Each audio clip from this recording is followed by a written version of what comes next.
In today's Health Smart, we are talking about how much it is too much when it comes to alcohol.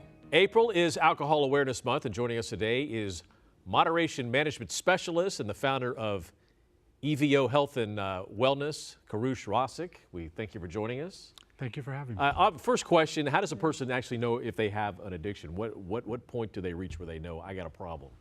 So if somebody is wondering if their use has become addiction, can reflect on their own experiences.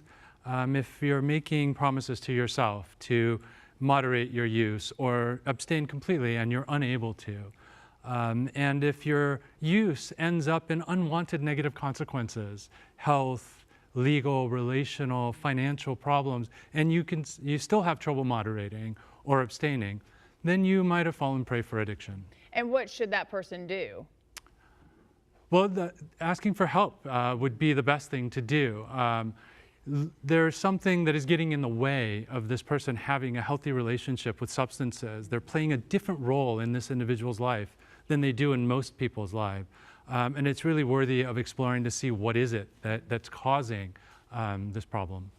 What are the chances of it being hereditary? A lot of times you see like alcoholics or drug addiction run through a family through several generations.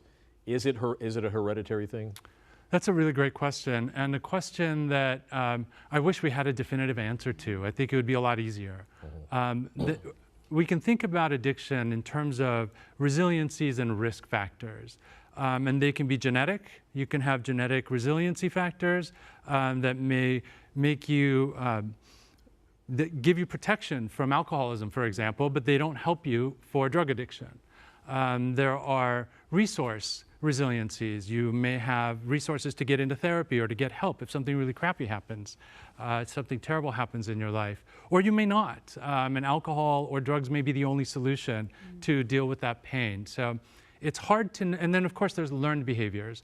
If there are other people that are using substances or addictive behaviors as a way of dealing with pain, dealing with difficulty, then you can certainly learn that that's one way to deal with your pain. There's definitely a greater percentage of people who present with addiction who have it in their family. And what if we have friends or family members that we are concerned about? Because you don't want to make them angry or it's an awkward conversation. What can we say?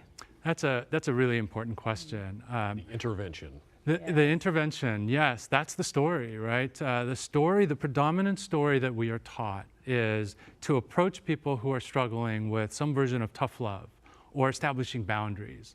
And while that might make sense because of the amount of pain that happens all around somebody that's struggling, we know that that's not helpful.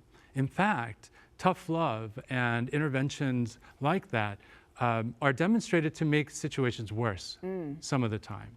You were talking about learned behavior. I find it interesting that you could see somebody that maybe is a family member, like a parent, a cousin, brother, sister, whatever, see them go through that and see how it ruins their life, yet somebody would do it anyway. Yeah, the opposite can happen as well. But the story can be something like, I've had a rough day, I have a drink as a way of unwinding. So what happens is there's a learning between having stress and a drink as a stress reliever. Now, add enough stress, add enough drinks, and the drinking can in and of itself become a problem. Namely because alcohol actually doesn't relieve stress. It doesn't attend to the reason that person ended their day with stress. It just mellows you out a little bit. It gives you a break. It can depress you, right? Isn't it a That's depressant? Right. All right, we could talk about this for a long time. Yeah, and if you have too many, you're going to have that headache the next day. Right, exactly. And then you get depressed because you have a headache. It's never ending. Thank you so much. And your company is Evo Health and Wellness, right? That's right. And so you can go to evohealthandwellness.com for more information. So again, thank you so much for coming in. We appreciate it. Thanks for having me. Okay. All right. Sorry for the crappy thing. All right, still ahead on the KTLA.